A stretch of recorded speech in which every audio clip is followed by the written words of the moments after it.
पेड़ के ऊपर से कुछ दिख रहा है क्या? लक्ष्मण कहते हैं, हे देव, यहां से दूर वहां चांदी के पर्वत के समान बहुत बड़े बड़े जिनालय दिख रहे हैं, जिस पर सफेद रंग की पताकाएं फैल रही हैं। हे स्वामी, वहां देखो, वहां उस तरफ, वहां पर वो वापिकाएं बनी हुई हैं, वहां वो उधर खेत दिख रहे, देखो उधर, वहां बगीचा दिख रहा है, परंतु मनुष्य नहीं दिख रहे हैं। उसके बाद लक्ष्मण और थोड़ा सा ध्यान से देखते, ऐसा ध्यान से देखने के बाद कहते हैं, कोई एक मनुष्य आता हुआ दिख रहा है, मैं पेड़ से उतर के जाता हूं उसके पास। लक्ष्मण उस पेड़ से उतरते हैं।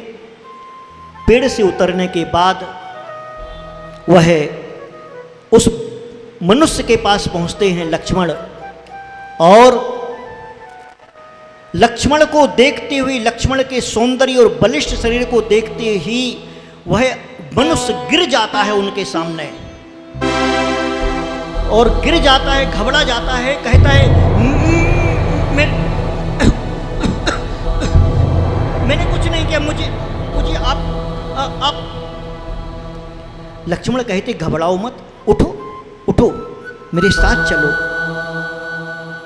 और लक्ष्मण राम के पास उस मनुष्य को ले जाते हैं, और मनुष्य को जब ले जाते हैं तो राम पूछते हैं, हे पथिक, यह बतलाओ, यह जो तुम्हारा नगर है, यह उजड़ा उजड़ा सा लगता है, यहाँ घर बने हुए हैं, महल दिख रहा है, मंदिर दिख रहे, मनुष्य क्यों नहीं दिख रहे?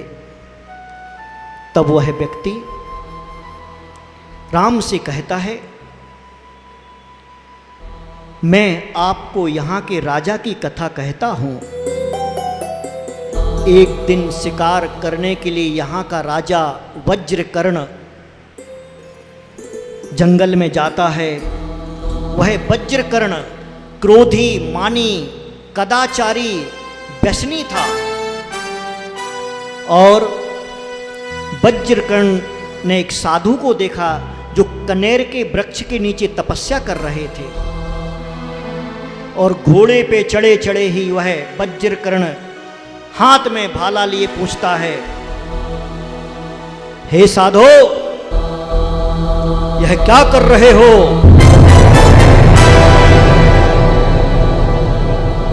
साधु कहते हैं, जो मैंने सैकड़ों जन्मों में नहीं किया, जो मैंने हजारों जन्मों में नहीं किया, जो मैंने लाखों जन्मों में नहीं किया, ऐसा मैं अपनी आत्मा का हित कर रहा हूं। वज्रकर्ण हंसते हुए कहता है, तू अपनी आत्मा का हित कर रहा है? अरे तेरे पास में कपड़े नहीं है, तेरे पास में पैसा नहीं है, तू आत्मा का हित कर रहा है। देख, पत्नी नहीं है, बच्चे नहीं है, तू कहता है आत्मा का हित कर रहा है। इसको आत्मा का हित कहते हैं? अरे तू बड़ा आत्मा का हित करने चला है। तेरे पास परिवार नहीं है, घर नहीं है, कोई तेरा काम करने वाला नहीं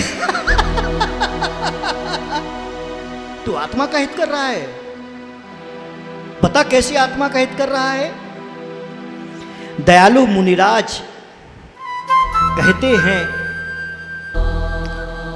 राजन, तू आशा पास में पड़ा हुआ है, तू मोह से जकड़ा हुआ है, हिंसा कर रहा है, तू अपनी आत्मा का अनर्थ कर रहा है। अरे यह जो तू पापों में प्रीति कर रहा है राजा, यह तेरी पापों में प्रीति तेरे लिए नरक में ले जाएगी। राजन, तू यह क्या बात कर रहा है? तू निरंकुश है, स्वच्छंद होकर के, विषयों में लीन होकर के आत्मा का हित तू कर रहा है। या मैं कर रहा हूं? अरे राजन, आत्मा का हित वह करता है जो धार्मिक होता है, जो विवेकी होता है, जो दयालु होता है, जो जीवों पर करुणा करता है, जिसके अंदर परमात्मा का प्रेम होता है, जिसके अंदर श्रद्धा होती है, जो त्याग करता है, आत्मा का हित वह करता है। हे राजन, अगर तू अपनी आत्मा का हित चाहता है तो आज से इसी समय मेरे समक्ष यहीं पर मन वचन काया से हिंसा का त्याग कर दे। आज से निर्दोष प्राणियों को मारना बंद कर दे। आज से तू दया धर्म का पालन कर। आज से तू प्रतिज्ञा कर ले, अपनी आत्मा का हित कर राजन।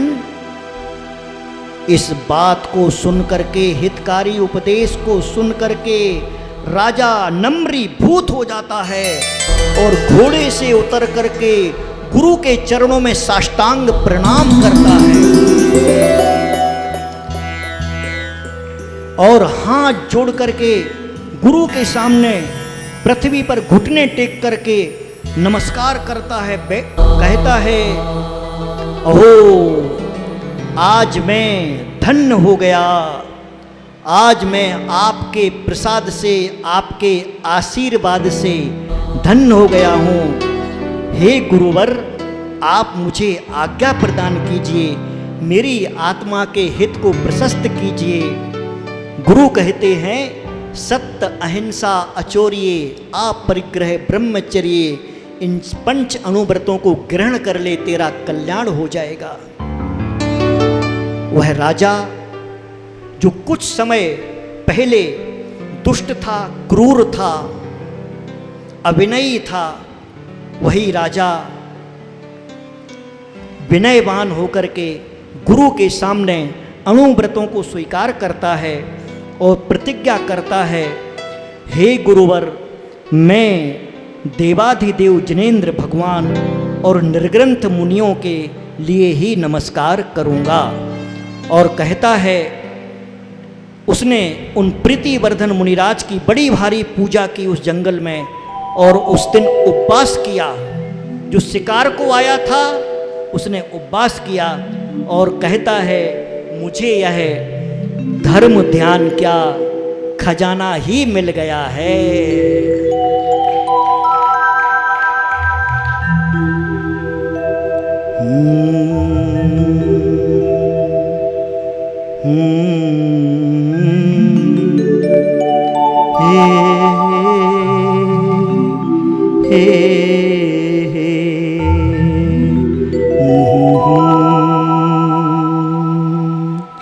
जिन राजों और मुनिराजों को भक्ति पूर्वक नमन करूँगा और कहीं जग में अब तो मैं नहीं झुकूँगा, नहीं झुकूँगा। धर्म ध्यान का मुझे गुरुवर एक खजाना मिल ही गया, सम्यक दर्शन मिल ही गया और अनुव्रतों को पा ही लिया।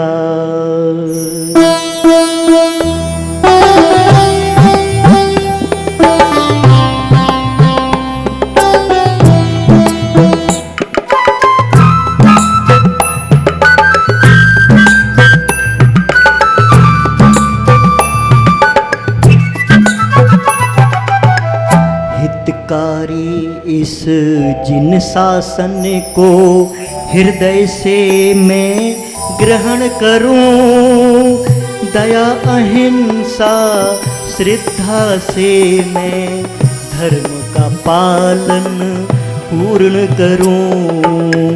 आत्म ध्यान का मुझको गुरुवर एक सहारा मिल ही गया। धर्म ध्यान का महाखजाना गुरु चरणों में मिल ही गया, मिल ही गया। गया।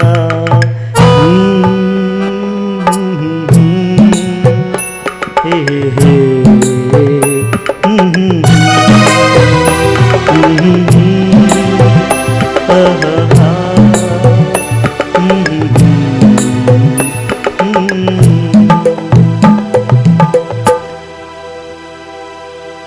एक दिन एक बैरी ने राजा सिंहोदर को जाकर के कहा, अरे राजन, वह जो वज्रकर्ण है ना, वज्रकर्ण राजा, वह तुम्हारा सेवक है, तुम्हारे राज्य का संचालन करता है, परंतु तुम्हें मालूम है क्या, वह तुमको नमस्कार नहीं करता। राजा सिंहोदर पूछता है, ऐसा कैसे हो सकता? अरे वो वज्रकर्ण, उसने अपने हाथ की अंगूठी में मुनीश्वरनाथ भगवान की मूर्ति बनाई है। जब वह तुम्हारे दरबार में आता है, ऐसे नमस्कार करता है, वह भगवान को नमस्कार करता है, तुमको नहीं। राजा को गुस्सा आता है, वज्रकर्ण को बुला करके लाओ। वज्रकर्ण सीधा साधा था, आता है और रास्ते में एक व्यक्ति उससे कहता है, अरे वज्रकर्ण कहाँ जा रहे हो? वहां मत जाओ, राजा तुम्हें पकड़ के जेल में डाल देगा, लौट जाओ तुम यहां से।